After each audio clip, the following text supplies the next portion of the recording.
You're listening to the CXO Spotlight, the podcast where business leaders and change makers from around the globe share bold ideas, real stories, and the strategies driving high-growth organizations. We dive deep into leadership, innovation, and measurable impact for agencies, businesses, and talent ready to spark real results. So today we're here with Mick Liubinskas, director at Climate Salad. Welcome to the show, Mick. Hey, well, yes, happy to be here. Excellent. Now, I've gotten your contact details via Mike Prittis. Mike Prittis and I had our own show or podcast a couple of weeks back. You were mentioned. That was absolutely fantastic. I jumped onto your profile, what you're doing with Climate Salad as well. Pretty amazing, cool stuff. Let me hear it from your mouth, actually. Personally, that'd be fantastic. So please feel free to share with us what Climate Salad is and who is Mike Liubinskas. Yeah, exactly. So, my short life story is a total geeky nerd that got into computers as a teenager. Then I ended up getting involved in the internet before it was even a browser. That took me into doing web development, which got me into tech startups. So I joined some teams and launched some tech startups, including some that went global with about 50 million users. I ended up helping a couple of companies launch in the US, and I really loved actually helping multiple companies. So I joined up with an old friend of mine, Phil Moore. We started Pollenizer back in 2008, and that was we incubated about 25 companies. And that was really early. That was pre-Blackbird, pre-Canva. It was a really, really early days, and it was an incredible experience. Ended up being a co-founding mentor investor at Startmate. Got asked to come to Telstra as a co-founder and help as an entrepreneur residence of their Mirror-D Tech Accelerator. That took me to the US because I was living in San Francisco. We had about 50 companies focused on the US market. And at that time, in 2017, the US pulled out of the Paris Agreement. And, my kids were, I think, like 2, 4, and 6. And up until that moment, I really thought that I was going to leave the world in a better place for them. And I realized it didn't matter how much education I gave them or being a good dad or how much money I left in a bank account. If we don't leave the planet in a better position, then none of that will matter. And I read some reports. I had about 50 conversations with people in the know, and I decided to commit the rest of my life to trying to get the world back to being nature positive. So I came back to Australia in 2019. I was working with BCG Digital Ventures for a little bit. I tried to work in climate, and that. Sorry, just a quick guest speaker here as well. My cat. Thank you, Charlie. And I really wanted to work in climate, and then I left BCG to just start helping a number of companies. At that point, I about 4.5 years ago, had about 10 companies, maybe 15 that I knew. I made some very small investments, and I was just supporting them as much as I could. And when I would meet people and tell them about these companies, they would tell me like, "That's amazing. I thought Australia was doing nothing on climate." And at that time, our federal government was bringing coal into Parliament. And they were anti all climate. They thought it was the worst thing. That just didn't care. And it was corporates didn't really care. But I was seeing these companies really emerging, and I was like, we need a way to be able to tell these stories to help people be more motivated and positive and inspired instead of feeling anxious and apathetic. So my wife and I it was about 4 years and a month ago. We sat down over a weekend, and she's a really awesome marketing tech person. So she and I just started this. It was supposed to be a newsletter called Climate Salad, and it was just a cute name. She said, "What should we call it?" And I was like, "Climate Salad." And she goes, "Why Climate Salad?" I'm like, "Well, it's green, it's mixed, it's multicultural, and we should have more of it." And she's like, "That is nuts. That is a crazy name. Like Climate Salad? Like what?" I'm like, "No one's going to confuse us." So anyway, we launched it as a newsletter. We wrote one newsletter. We got like 100 responses. I was like, "Oh my goodness!" And like 10 more companies joined, wrote to me. And then I was like, "Okay." And then we wrote another one, and then we got like 200 responses. Whoa. And it was crazy. And then Amazon, AWS contacted us and said, "Oh, can Climate Salad run an event?" I'm like, "There's no Climate Salad. It's like it's a blog. It's a newsletter. What are you talking about?" So we ended up running an event, the first ever climate tech showcase in Sydney. We had about 150 people come along, and basically the whole thing took off. By that next January, we had 100. That was 6 months in. We had 100 paying members. We had well over 60 companies. We found 50 investors. And then we went to the governments and said, hey, there's a whole industry here. There's this industry which is incredibly positive. It's deep tech, so great connection to research. Really, really diverse founders, like lots of immigrant founders, lots of female founders, lots of people of different ages, lots of regional jobs, and lots of jobs in Australia generally. Great export dollars, very tangible, so very different to software. So we just thought it was this incredible story. And then surprising to us, as a newsletter that was 9 months old, we got like Investment New South Wales told us to run a trade mission to San Francisco. And then we end up getting 3 years of grant funding from New South Wales, Lord's Vic, and 3 Queensland government departments to basically try to accelerate and really boost this brand new industry. And so I was lucky enough to hire an incredible group of people who were passionate about this space and just really, really, really good. Jackie Bond, Audrey Jean-Baptiste, Livia Utantam, Alison Bird, Christian Pazaglia, Michael Dykstra. We just got this great team together, and we built this platform that was Climate Salad. And we had one overall thesis was that if we can support this growing industry of climate tech, then Australia can have this amazing big industry, and we'll create lots of job opportunities, and we'll also have our contribution to climate.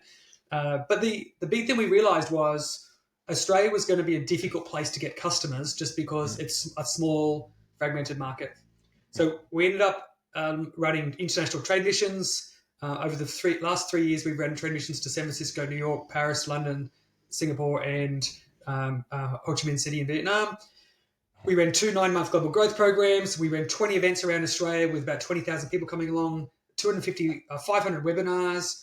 And we've grown the Climate Salad community to 800 climate tech companies, 125 investors, 160 mentors, 60 corporate partners, and this industry is taking off. So that was a bit more of a rant than I expected, but yeah, it's an amazing story, and I'm just so proud of the team and what they've been able to achieve.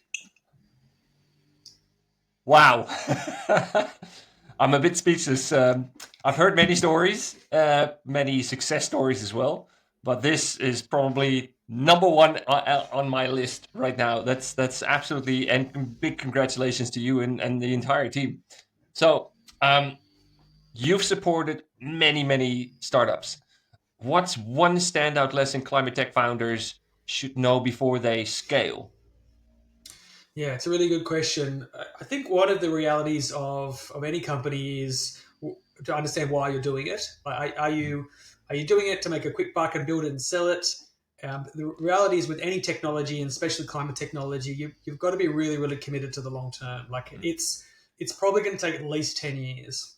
Yeah. And definitely, and probably up to 20 years. Certainly, that people have been researching this for 20 years. So the one of the biggest things by far, I think, in all of that is actually the pace and timing of the business, because I've got absolutely no doubt that we can get the world to a nature positive state, back to where we were in 1970, which was effectively sustainable. That we weren't consuming more resources than than nature can replenish. Mm-hmm. But so I think we can get there. But the question is when and how fast and what path.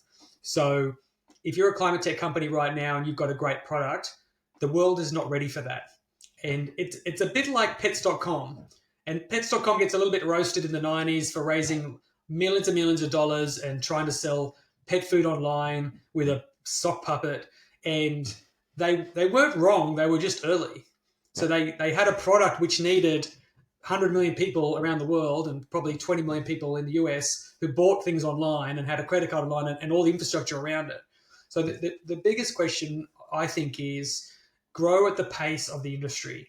And I think that if you go too slow, you might miss the opportunity and others might take it. And if you go too fast, you might burn out. Premature scaling has always been an issue, and I think it's a massive issue in climate tech.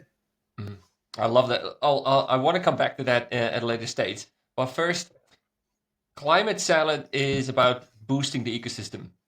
What's working well right now? What gaps still need closing? Yeah. So, all of our government funding, basically, we wrapped it up last December. So the team is now consisting of me, and Dolly and Evan supporting on content, webinars, and Yeah. events. So it's a really light team. We certainly cut that back. So Mm. what worked really well for us to begin with is basically doing everything we possibly could to start talking about climate technology. Yeah. We spent the first 2 years at least saying what is climate technology and pulling the whole ecosystem together as a core. But now we have a strong enough critical mass. Mm. The big thing that faces us right now is creating a working playbook.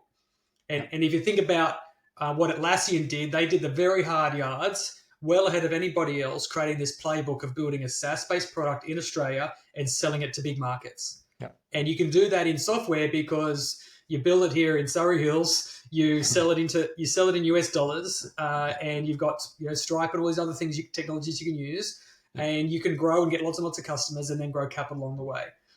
In climate technology, there's no playbook that everyone can follow, and the playbook's important not just for the founders because they can know what to do, but it's important for investors. It's important for government to be able to look and believe that there's a path you can follow from a big idea and a passion for solving a problem and some great research out of a university and an actual true to scale full potential success. And if you take a company along the way, like MGA Thermal, two material scientists out of Newcastle University worked out with this combination of aluminium and graphite that they could create an energy brick which could be superheated and for industrial and energy generation purposes and could be reheated the next day. It can cool down. It's like reusable coal. It's this amazing thing. So out of that came MGA Thermal, this amazing company which now has, I think, heading towards a Series B and is scaling, but is not a full success enough yet to prove the model. So and proving the model will get others to follow through. So the big goal for everyone right now is to get the MJ Thermals, the Seconas, the Lone Bios, the Ulus and Great Wraps, the Electrifiers and Novaliths, and all these companies that are progressing through this path, these deep tech companies, and helping them get to true scale. And I think once you pass sort of the $500 million mark, then I think people start to really believe, and then it starts pulling everything through. It's easy to look at Canva now and go, yeah, that's clear and obvious success. But for the first many years, it was not. Like, I was around. I saw them before they got their first investment. And, it takes years to prove the model. But I do think we're genuinely getting close to breaking through and proving just 3 or 4 companies get across that line. The model starts working, and then we can start really, really growing it from there. So in my conversation with Mike Prittis a couple of weeks back, he mentioned you only need about a half an hour with Mick so he can tell you about all the wonderful opportunities that climate tech has emerged in Australia. But then you need another half an hour with Mick to tell you about all the climate tech that we've missed, that the global world has been jumped on. Can you give us a few examples of that? Maybe not 30 minutes for each, but well, we've done a lot in 14 minutes, so I think Mike's he's either trying to get me for longer time or he's underestimating my passion and fast talking. But I think what he's referring to, the fact that playbook we're trying to do, one of the reasons why it's so hard to go and create, and to be honest, I actually think it's significantly harder to do it in climate tech and deep tech than it is in software, because there's no single market. Certainly the US is not the big shiny market it used to be. I think it's still a great market. California, Texas, North Carolina, New Jersey, I think there's great opportunities there. But for climate tech, your opportunity might be Asia or it might be Europe. So we have multiple markets. And then also there's a massive difference between all these companies. So we have Cecil Earth that's in New York, and this incredible platform for data and biodiversity is amazing, but it's a partnership-based growth model, and it's growing. And then you've got companies that are actually growing through Europe and growing through Asia, like a deep tech like GoTerra, fantastic company. It's got Woolworths, it's got Lend-Lease as customers, City of Sydney as customers, but it's a big operational business. It needs land and machines, and you can't just buy it and ship it around the world. So that is going to find its own path that is different to a Secona, which is, again, might have $100 million first order. So it's going to be more difficult to go and find these models, which is really challenging. And the big thing that Mike and I have been having to talk about is what really generally helps these companies is when people with experience and passion and time can insert that into the companies at the right stage to help them get over the incredibly hard challenge of scaling globally. And the issue is, if you can't raise enough money to go and do that, then you can't pay them. And even if you can, how do you find them? And then actually to incentivize them, you need to give them some upside. And you may not need them all the time, so they might be a bit fractional. And what Mike and Greg are doing with Arena Mars, which I think is absolutely necessary in multiple sectors across Australia and certainly in climate tech, is insert an incredible framework and platform of people and experience put to work at that stage, and you will significantly increase the amount of companies from startup to scale up. There's no question. 100% agree there. 100%. Yeah. And I think like the reason why you don't need it in Silicon Valley is because it's the 70 years it's been built and it's got a massive market there. It's got everything within it. But Canada, what Mike and Greg have showed me in terms of what Canada was able to do with the Mars Discovery Program was to be able to basically insert yourself into the ecosystem and almost brute force lift these companies from this riskier stage to a point of more scale. And that I think is the incredible opportunity, is not hoping that the industry gets to scale, but basically providing a significant, substantial amount of resources that the market won't ordinarily provide. I think it's a reality. Well, there's no doubt some companies will get across, and I think that's what big thing Mike's talking about is, I've got 42 companies that are between $50 and $100 million in valuation that I think could get to $1 billion in valuation over the next 3 to 4 years.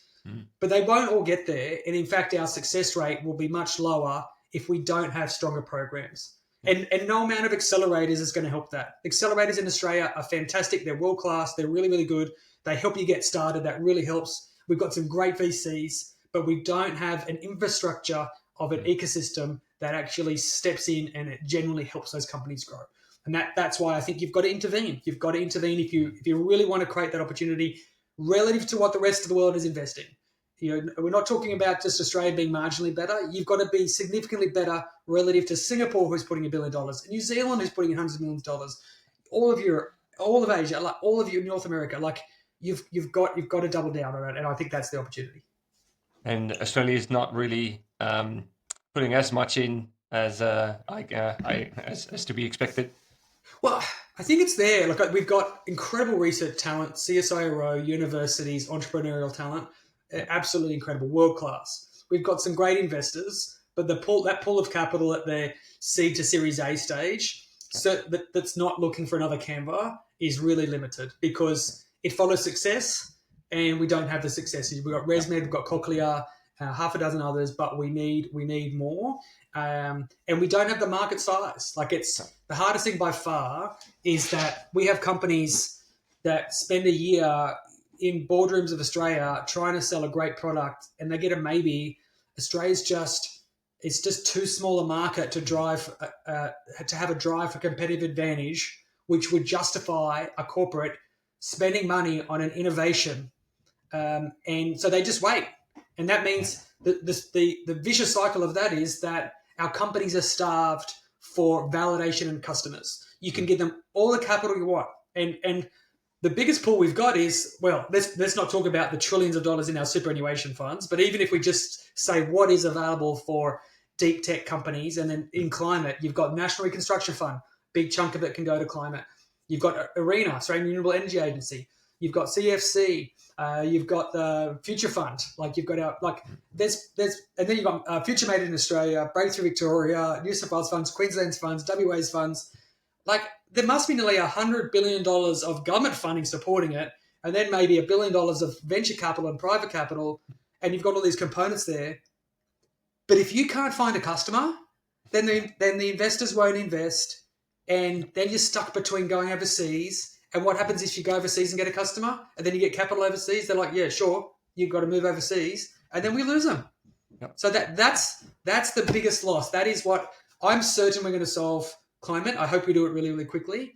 What I'm not certain about at the moment is whether Australia is going to take advantage of that and is absolutely going to establish an incredibly strong industry for jobs and economic growth and participation in this huge growth opportunity of energy and climate transition. Well, that is absolutely a topic that pretty much on a lot of people's mind at the moment, especially when you hear the markets and everybody else around that. Highly qualified executives now saying all over the place where the great jobs. We're applying, but nothing's coming through.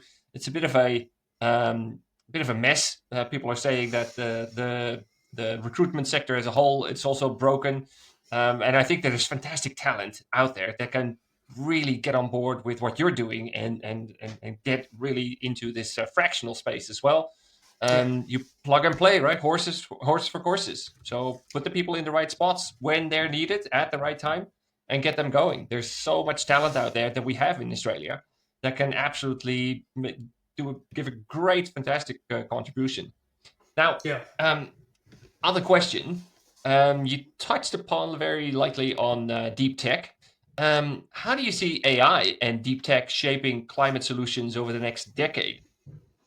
Yeah, I think there's absolutely critical that we consider these two things together. So we've got this massive problem of climate and energy transition, and then we've got this huge new mega trend and total innovation wave of AI.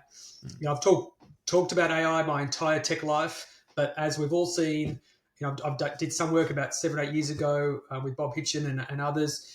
And then in the last couple of years, it's absolutely only taken off. And there's huge conflict with it because it uses massive amounts of energy and lots of water. And I think we will solve that. I think we are at an early phase. It's inefficient, but there's absolutely no slowing it down. So we've got to use AI to solve AI problems. So it's the really interesting thing about linear innovation, where if you make a fast computer processor, your next computer can be made faster because you're using a fast computer processor that you just designed. So you have sort of a base level of exponential growth. But what we see with AI is exponential, where you're getting better, the technology is getting better, it's learning from itself and getting better by itself, like the models are getting better. And I've just never, a total geek from the age of 8. I've been involved in multiple innovation waves, and never before have I seen this kind of speed of development, which is really, really interesting. So then if you apply it to climate, there's some really basic ways you can think about it, which is the complexity, risk, and fear of climate for the average person who has to go and implement it is enormous. And so for people who are actually like just being able to work out, what does this mean for me? What does this mean for my industry? What should I think about? What policies are coming? The complexity of that, I think, would be impossible to comprehend, process, and act upon without AI. So I think there's a baseline layer, which I think is really useful. And then you go to some really obvious things, like we've got companies in Australia that are using AI for HVAC and air conditioning optimization, which is really good. Energy grid optimization, like solar optimization, all those things make absolute sense. And then you've got another level of discovery with using AI to create new battery chemistries or different algae that can grow. So you've got AI feeding into hardware, and I think that combination is really, really interesting. And I think we're only scratching the surface. Like using ChatGPT and other tools, it's amazing. I use them every day. There's no doubt they're game changing. But the combination of like the speed of that innovation and the impact of it, and when you combine it with hardware, now it's a little bit scary when you think about feedback loops into algae and living creatures, and feedback loops into robots. Like it feels like we're on a path to Terminator, but I think that's highly unlikely. But I think we've absolutely got to use everything at our disposal to solve climate change disasters and avoid it as soon as we can. And AI is an incredible tool. We'd be crazy to not use it. I love it. Well, I don't think Judgment Day is upon us yet, so I'm totally with you, and I've got a positive outlook on our future as well. Now, one of the last questions I would love to ask you as well: if you could rally every Australian to take one climate positive action today, what would it be? So every Australian. So I think there's a huge problem that we all think that we are one person in 8 billion around the planet. So our individual actions can't possibly be negative. And therefore, I think we think our putting in the effort and taking a risk means that our actions can't be positive. And there's a baseline thing that every positive action is actually a double benefit, because you're taking away a negative and turning it into a positive. Also, I think there's just enormous social cues and peer impact you have whenever you take a positive step. By far the biggest, I think, which is the biggest lever, is for you to try an Australian innovation. So if you're a consumer and you can try an app or a tool or buy a new advanced composting machine from Australia, or some sort of technology that you can actually use in your own device, or an app that helps you make better decisions, or recycling, whatever it is. And if you're in any kind of business role, I think getting to climate positive, this is going to sound more scary than Judgment Day. Getting the world back to being nature positive is going to live and die in middle management. Because I think what happens is the C-suite and the CEO says, yes, let's be climate positive. We're all for the environment, be sustainable. And then they do the reporting and they go, scope 1, 2, 3, here are all the problems. And it trickles down and it gets to a middle manager who might be a supply chain manager or a logistics manager or a purchasing manager. Like, these are not sustainability jobs, but these are jobs where you get to make sustainability choices. And here's what's coming in the next 3 years. It's that we've got a growing policy that is leveling the playing field. So instead of going, well, why don't I just keep buying this plastic product or this oil product or using coal energy or just throwing waste out, I'm increasingly seeing that there is a cost to doing that, which there absolutely should be. There's a growing set of customers. So if I'm selling a product, I can't be like, well, I don't care. I'm going to go with whatever's the cheapest because my customer doesn't care. The customers for climate positive products have gone from 1, 2, 3% to 10, 15, 20, 25% in some cases, like a big and growing market. And the final thing is the products are getting so good, instead of paying more, you're saving money. So we're seeing this across the board here in Australia. We're seeing people and the combination is really key. So policy's driving you. More and more customers want to get this result. So I've got to think about my customers. And actually, then when I look at alternatives, I go, so I can actually get a product that helps my energy costs at my regional area. Like, say I'm running a regional hotel or an industrial plant in Newcastle. It's like, so I can get some solar panels, I can get some batteries, I can get some software from DNA Energy, which helps me basically optimize all my energy assets, and it's going to save me money. Like, wow, like that's an easy yes. So the biggest difference everybody can make is to bring forward those decisions, is to say, okay, I'm going to ask the question, what can we be doing? Let's consider it about everyone who's spending time doing an AI course now, you thinking about sustainability and thinking about what are the different choices I can make, because I think everybody in every job around Australia can make a choice to be more sustainable. And if you choose to try an Australian innovation, even though it's a bit risky, even though maybe not many people are using it just yet, that has a massive difference in helping Australia create positive climate change and build this incredible industry which is going to support us. It's absolutely true, and I think it's a genuinely good step we can take. I love it. Mick, how can we support Climate Talent? Tell us. Well, I just did. You go buy it. So what can we do today? Yeah, exactly. So everyone can be a member of Climate Talent. So we have about 1,200 members. It's $125 a year. You get to be part of our community, you get discounts on events. But the best thing is that you're actually standing side by side these 800 companies with us with climate solutions. And you're standing with investors and corporates and researchers and government, and you're in that community to learn and participating. And whether you join or not, on our website is a full list of all those companies, and you can go and start looking and saying which products can I buy, which products can I use in my line of work. And so that's the big one. Go to climatesale.com, look at the directory, find a solution, contact them, buy it. You've just done a massive positive step towards Australia's climate future. I absolutely love that. We'll put that in the comments as well. Number one, thank you so much for your time today. This was absolutely fantastic. I can't thank you enough. It's been awesome. It's been a really, really great chat. So I appreciate it. I love the VW combi in the background. My grandmother and grandfather used to rebuild their combi when went traveling around Australia. A combination of the combi and Star Wars is a perfect effect. And thanks for giving me a soapbox to have my rant and rave. And hopefully we can, every single person's the positive compound interest for the future in climate. So thanks for the opportunity. Absolutely. Thank you.